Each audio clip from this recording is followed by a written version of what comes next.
बिस्मिल्लाहिर्रहमानिर्रहीम।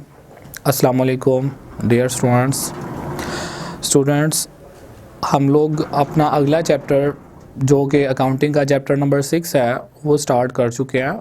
Bill of exchange जिस chapter का नाम है, तो उसमें जो है वो आपको मैंने लास्ट वीडियो में क्वेश्चन नंबर 1 करवा दिया था और उससे पिछली वाली वीडियो में मैंने आपको बिल ऑफ एक्सचेंज की बेसिक्स समझाई थी। आप लोगों को ये चीज़ पहले भी काफ़ी मरतबा बता चुका हूँ कि हमारी जो अकाउंटिंग है वो बेस करती है डेबिट और क्रेडिट के रूल्स के ऊपर। तो यहाँ पर इस चैप्टर के अंदर हमें जो है वो जब जर्नल एंट्रीज पास करनी होती हैं तो उसमें भी जो है वो बड़ी अच्छी अंडरस्टैंडिंग होनी चाहिए डेबिट और क्रेडिट के हवाले से। तो अगर आपका जो है वो कॉन्सेप्ट वीक है एंट्रीज पास करने के पॉइंट ऑफ व्यू से, एंट्री पास करने में मसला आता है, तो उसके लिए आपको मैं यही कहूँगा कि जो मेरी बेसिक की वीडियोस हैं chapter number 3, chapter number 4, chapter number 5, वहाँ वो वाली वीडियोस आप देखें, वो वीडियोस आप देखें, वहाँ से आपको बहुत अच्छी अंडरस्टैंडिंग होगी और उसके बाद फिर आप इस चैप्टर पर आएँ। और जो स्टूडेंट्स साथ चल रहे हैं इस चैप्टर के अंदर, तो उसमें जो है वो आपका अगर कोई पॉइंट आता है, कोई छोटा मोटा कोई इशू आ रहा है, तो वो आप लाजमी बताया करें अपने कमेंट्स में, सो दैट कि मैं उनका आंसर आपको दे सकूं। तो आज हम लोग इस वीडियो में क्वेश्चन नंबर 2 शुरू करेंगे बिल ऑफ एक्सचेंज का। मेरे पास बुक का पेज नंबर 176 सामने है और यहाँ पर इस क्वेश्चन की जो स्टेटमेंट है वो मैं पढ़ने जा रहा हूँ। आप लोगों को ये चीज़ एज्यूम करके ही मैं ये क्वेश्चन करवा रहा हूँ कि आप बिल ऑफ एक्सचेंज की जो बेसिक वीडियो है वो देख चुके हुए हैं और क्वेश्चन नंबर 1 आपको आता है। दूसरी बात ये कि यहाँ पर हर क्वेश्चन में आपको लिखा हुआ नज़र आएगा कि आप जो है वो एंट्रीज पास करें या आप जो है वो जर्नलाइज द फॉलोइंग ट्रांजैक्शंस, इस तरह की स्टेटमेंट जो है वो आपको मिल रही होगी, यानी जर्नल में आप एंट्रीज पास करें। तो आपको एक चीज़ मैं बता दूं कि मैंने क्वेश्चन नंबर 1 जो है वो नीट फॉर्मेट के साथ करके आपको दिखा दिया था कि जर्नल कैसे बनता है। जर्नल का वही सारा फॉर्मेट है जो आपका चैप्टर नंबर 4 में है, ठीक है। उसी तरह से आपने यहाँ पर जर्नल बनाना है और उसके अंदर एंट्रीज पास करनी है। लेकिन यहाँ पर आप आगे से क्वेश्चन नंबर 2 से ऑनवर्ड आगे के जितने भी क्वेश्चंस हैं इनमें लिखा तो हुआ है रिक्वायरमेंट में कि आप जर्नल बनाएं, लेकिन मैं जर्नल का फॉर्मेट नहीं ड्रॉ करूँगा। उसकी वजह यह है कि क्वेश्चन में एक से ज़्यादा एंट्रीज के जो है वो जर्नल मांगता है बाज़ औक़ात। तो ऐसी सूरत में जो है वो हमारे पास इतनी स्पेस नहीं होगी कि हम 3 पार्टीज़ या 4 पार्टीज़ के नीट जर्नल जो है वो हम बना सकें। तो इसलिए फिर मैं क्या करूँगा, मैं यहाँ पर एंट्री सिर्फ पास करूँगा रफ फॉर्म में। आपका काम ये होगा कि जब आप अपने तौर पर क्वेश्चंस को करें तो उन एंट्रीज के लिए आपने जो है वो पहले नीट जर्नल का फॉर्मेट बनाना है और उसके बाद जो है वो आपने उसमें क्वेश्चन को सॉल्व करना है, ठीक है। तो ये बात आप याद रखिएगा कि मैंने जो है वो रफ एंट्री सिर्फ आपको मेन एंट्रीज समझानी है, क्योंकि मेन जो काम है वो एंट्रीज के समझने का है। बाकी जो अगला मरहला आता है उन एंट्रीज को जर्नल के अंदर पोस्ट करना, तो वो कोई इतना इशू नहीं है। तो चलिए हम लोग शुरू करते हैं क्वेश्चन नंबर 2 से। इसमें लिखा हुआ जी, A draws a bill for ₹2000 on B. A ने जो है वो बिल ड्रॉ किया बी पर। अब यहाँ पर आप देखिएगा, आप सबसे पहले इधर जब एंट्री पास करेंगे तो यहाँ पे मैं 2 पेज के सेंटर पे आप लाइन लगा लेंगे और इन दोनों पार्टीज़ के नाम लिख देंगे। एक तरफ ए है, दूसरी तरफ बी है। अब यहाँ पर ये लिखा जा रहा है कि A draw a bill, A bill draw करता है फॉर ₹2000 ₹2000 का ऑन बी, बी के ऊपर, who accepts and return it to A on the same date, जो कि वो एक्सेप्ट कर लेता है और वापस कर देता है ये बिल बी ए को उसी दिन। अब बेसिकली यहाँ पर अगर देखा जाए तो ए ने एक बिल ड्रॉ किया बी पर जिसकी अमाउंट है 2000, ठीक है। अब ए ने बिल बेसिकली ड्रॉ इसलिए किया होगा कि माइट बी पॉसिबल उसने ए ने कोई चीज़ें वगैरह सेल की हों, ठीक है, बी को, और बी ने उसके पैसे नहीं दिए थे 2000 रुपया, तो उन पैसों को रिसीव करने के लिए, लेने के लिए ए जो है वो अब बिल ड्रॉ कर रहा है। तो इस क्वेश्चन में पिछले क्वेश्चन की तरह ये वाली स्टेटमेंट नहीं लिखी हुई कि एक पार्टी गुड सेल कर रही है और उस सेल की वजह से उसने दूसरे से पैसे लेने हैं। यहाँ पर जो है वो डायरेक्ट ही बिल ड्रॉ करने की बात आ रही है। तो ये बात आप याद रखेंगे, ये ट्रेड बिल्स हैं, इसमें जो है वो जब भी बिल ड्रॉ किया जाता है उसकी बैक एंड पर कोई ना कोई रीज़न होती है। यहाँ पर उसने क्वेश्चन में रीज़न नहीं बताई हुई, तो हमें इससे कंफ्यूज नहीं होना। बस ये बात ज़रूर आपने समझ लेनी है कि अगर ए जो है वो बिल ड्रॉ कर रहा है तो ए ने किसी वजह से बी से अपने पैसे लेने होंगे जिसकी वजह से बिल ड्रॉ किया जा रहा है।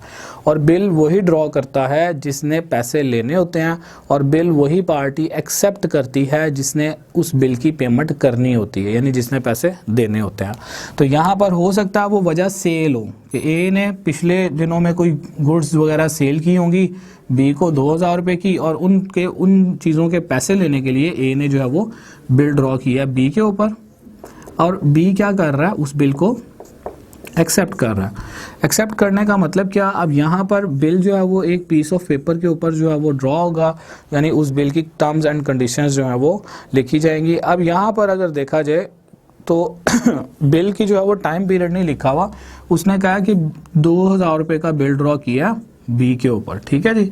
अब आप क्या करेंगे, बिल ड्रॉ करने का मतलब है कि ये बिल किसने लिखा है, ए ने, और जो पार्टी बिल ड्रॉ करती है उसको कहा जाता है ड्रॉयर। ये बिल जो है वो बी को दिखाया कि आप इसको देख लो, इसके ऊपर जो है ये मैंने एग्रीमेंट जो लिखा हुआ है इसको फॉलो करना है और आपने इस एग्रीमेंट के मुताबिक मुझे पैसे देने हैं। बी जब ये सारी स्टेटमेंट पढ़ता है और अगर ये एग्री हो जाता है तो वो क्या करेगा, वो अपने सिग्नेचर करेगा। ए भी सिग्नेचर करता है ड्रॉ होने की सूरत में, और बी भी जो है वो सिग्नेचर करता है। जब बी सिग्नेचर कर लेता है तो उसका मतलब है कि बी ने मान लिया है कि मैं इस पेज के अंदर जो बातें लिखी हुई हैं वो पूरा करूंगा।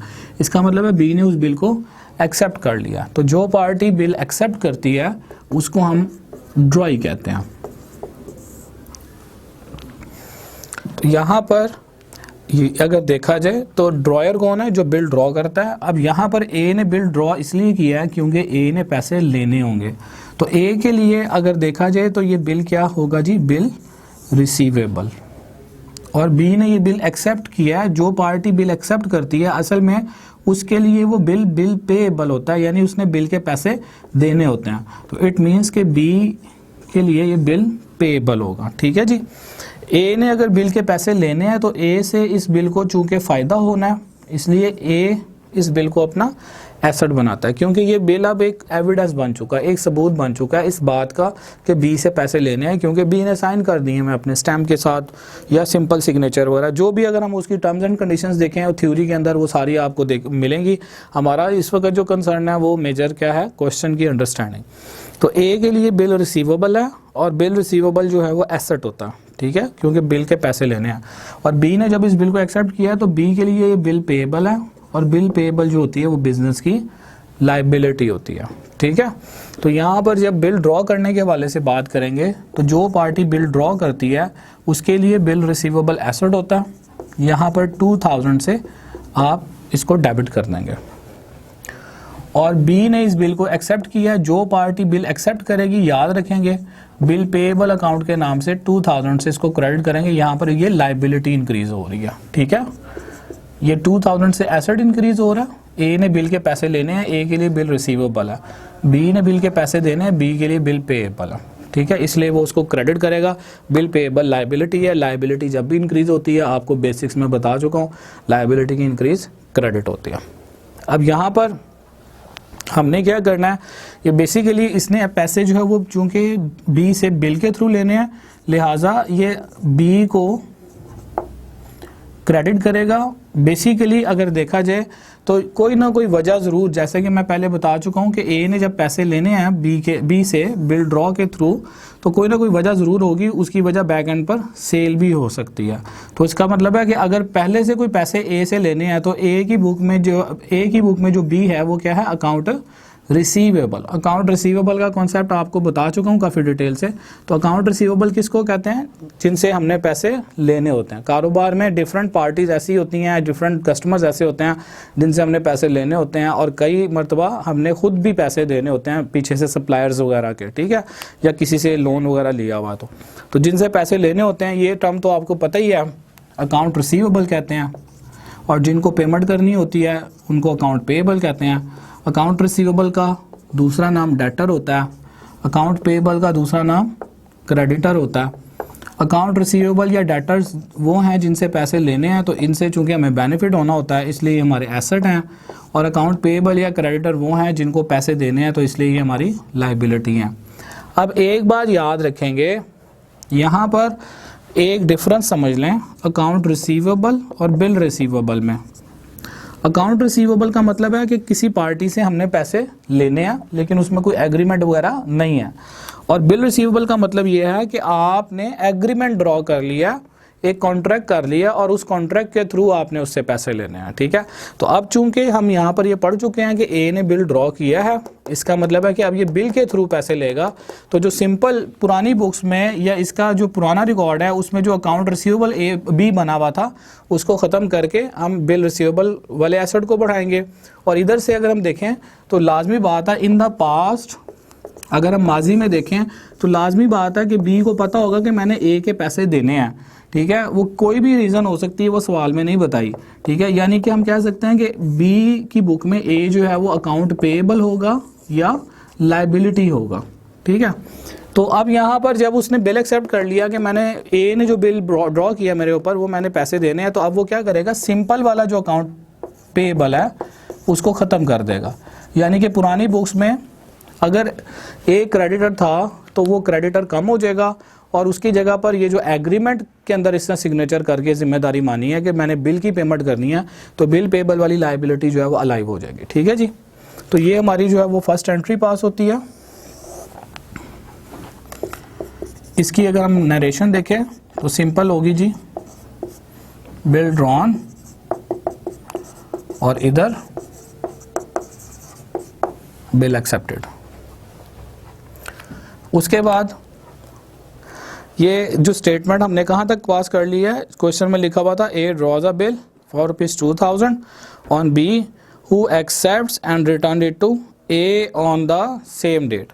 ए ने बिल ड्रॉ किया है 2000 रुपये का बी पर, बी ने इस बिल को एक्सेप्ट करके रिटर्न कर दिया ए को। बेसिकली जब बिल पेएबल को यहाँ पर हम क्रेडिट कर देते हैं यानी लायबिलिटी मान लेते हैं ना, तो इसका मतलब है बिल एक्सेप्ट भी हो चुका हुआ है और ये बिल होना किसके पास चाहिए, वापस ये ए के पास ही आना चाहिए, क्योंकि जिसने पैसे लेने हैं उसी के पास ये कॉन्ट्रैक्ट महफूज होना चाहिए, ठीक है जी।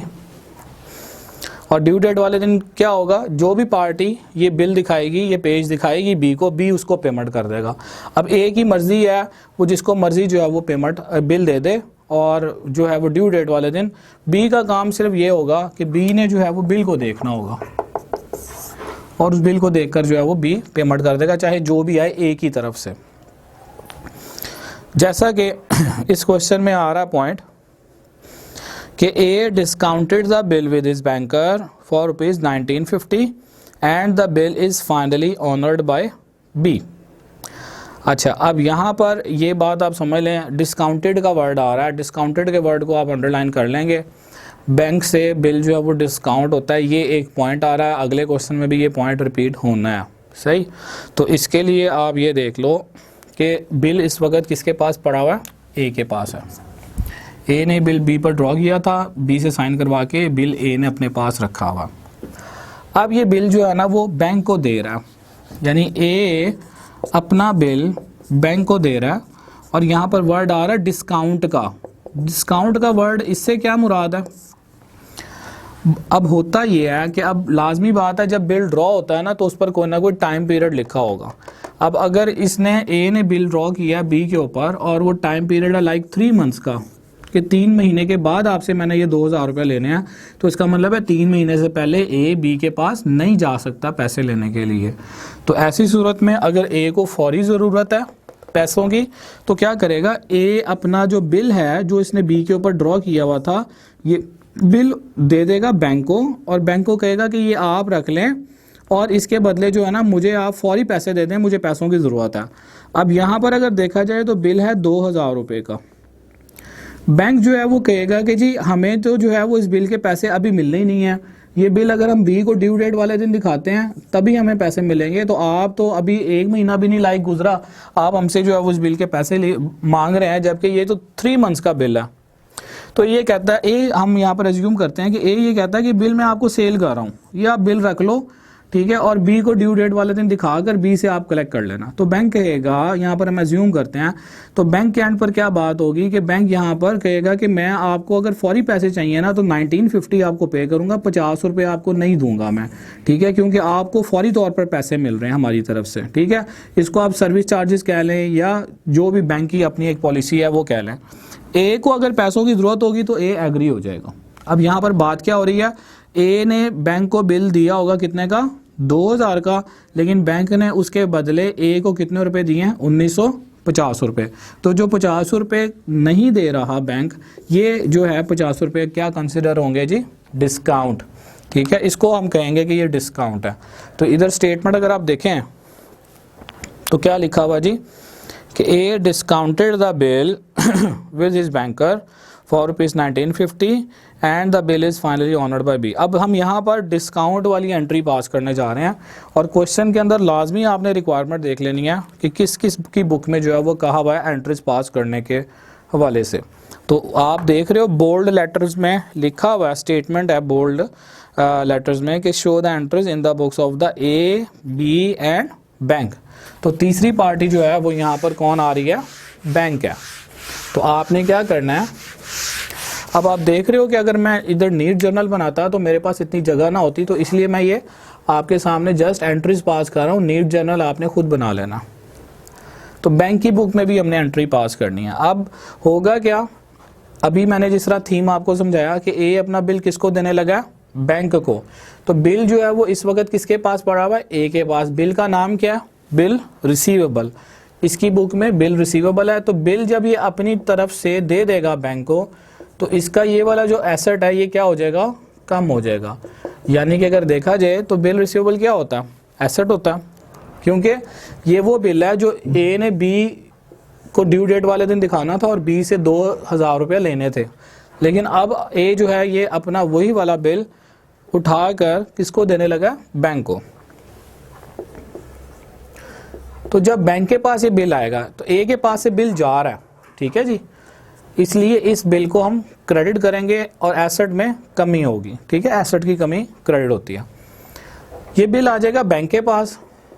बैंक ने डेफिनेट बात है इस बिल को अपना एसेट बनाना है। क्यों, क्योंकि एक लिहाज से आप जिस तरह से समझ लो कि ये एक जिस तरह चेक दिया जाता है, तो अगर ए जो है वो चेक दे रहा हो किसी पार्टी को तो लाजमी बात है वो पार्टी चेक लेकर जो है वो किसी और के पास जा सकती है और जो है उससे ट्रांजैक्शंस वगैरह कर सकती है उसी चेक की बेस पर। इसी तरह से ए जो है वो ये बिल दे रहा है और ये बिल आ रहा है बैंक के पास, और बैंक जो है इस बिल को अपना एसेट बना रहा है। एसेट क्यों बना रहा है, क्योंकि बैंक को पता है कि जैसे ही 3 महीने पूरे होंगे लाइक, तो मैं ये जो बिल है ये लेकर जाऊंगा बी के पास और बी जो है वो हमें पेमेंट कर देगा। क्योंकि बिल ऑफ एक्सचेंज का ये रूल है कि जो पार्टी बी के पास ड्यू डेट वाले दिन बिल लेकर जाएगी बी उसी को पेमेंट करेगा। तो अगर ए लेकर जाएगा बी ए को पेमेंट कर देगा, अगर बैंक लेकर जाएगा बी जो है वो बैंक को पेमेंट कर देगा। ये बिल ऑफ एक्सचेंज के रूल के अंदर ये बात शामिल है कि जो पार्टी भी बिल लेकर जाएगी बैंक के पास बी के पास, यानी जिसने बिल एक्सेप्ट किया हुआ है, बी उसी को पेमेंट करेगा। अब चूंकि इस वक्त बिल जो है वो ए से बैंक के पास आ गया, तो इसलिए बैंक को भी इस बात का पता है कि ये बिल हमारे लिए एसेट है, इस बिल ने हमें फ्यूचर में बेनिफिट देना है, क्योंकि ये बिल हमने ड्यू डेट वाले दिन बी को दिखाना है और बी जो है वो हमें इस बिल के को देखकर इस बिल को की वजह से हमें जो है वो पेमेंट करेगा। अब बिल रिसीवेबल को इसने डेबिट कर दिया।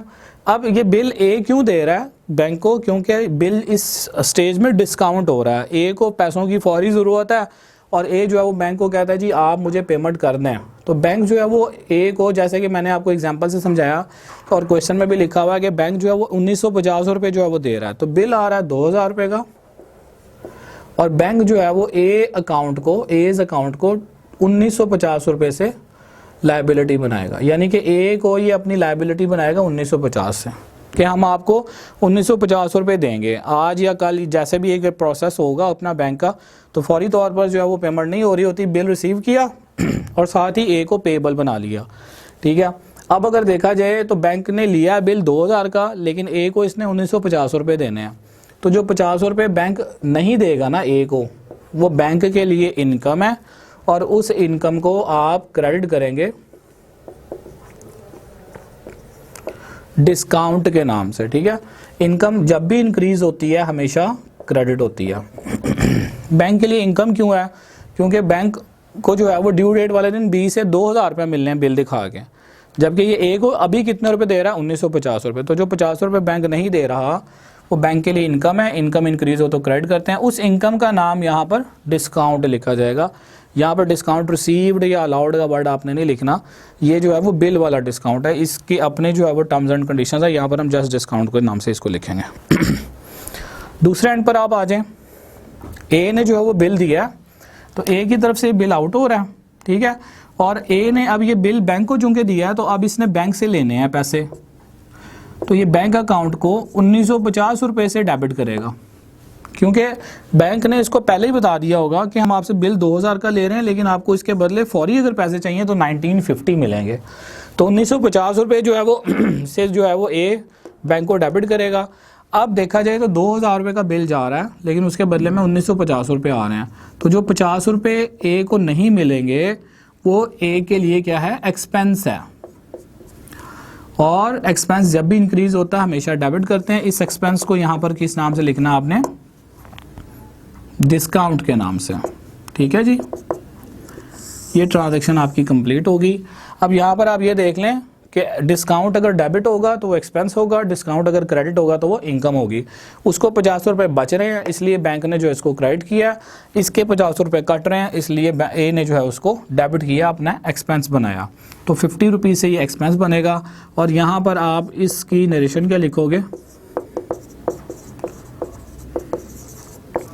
बिल डिस्काउंटेड, और इधर भी आप सिंपली ये लिख दें बिल डिस्काउंटेड बाय ए लिख सकते हैं, और उधर बिल डिस्काउंटेड बाय बैंक लिखा जा सकता है। याद रखिएगा, जब बिल जो है वो एक पार्टी से थर्ड पार्टी के पास जा रहा होगा तो बी इसके हवाले से कोई एंट्री पास नहीं करेगा, क्योंकि बी का कंसर्न नहीं है, बिल जिसके पास मर्जी जाता फिरे, बी ने जो है वो ड्यू डेट वाले दिन पेमेंट करनी होती है।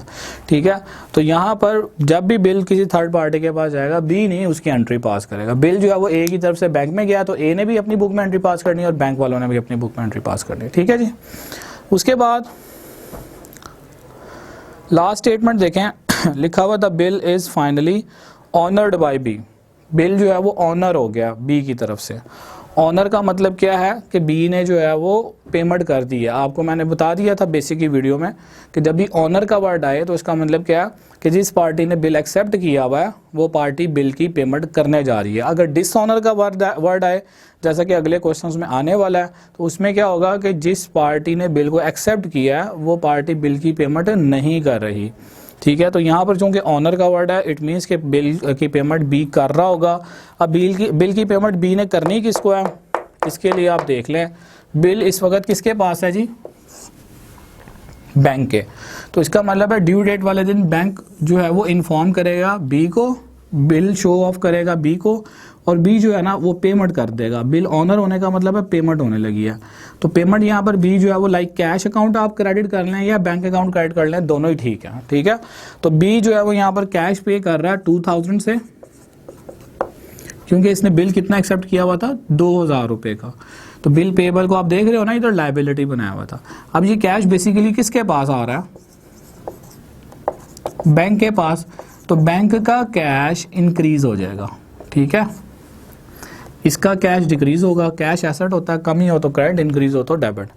ये कैश इसने क्यों दिया है? क्योंकि इसने बिल एक्सेप्ट किया हुआ था।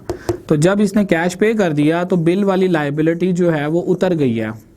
पैसे जब बिल के दे दो तो बिल वाली लायबिलिटी, बिल वाला जो बर्डन है वो कम हो जाएगा, और लायबिलिटी जब भी कम होती है हमेशा डेबिट करते हैं, इसलिए बिल पेएबल अकाउंट जो है वो 2000 से डेबिट होगा। और यहाँ पर अगर हम बैंक की बुक में देखें तो बैंक ने इस बिल को अपना एसेट बनाया हुआ था कि इस बिल से हमें बेनिफिट होना है, क्योंकि यही बिल ड्यू डेट वाले दिन बी को दिखाया जाएगा और बी पेमेंट करेगा।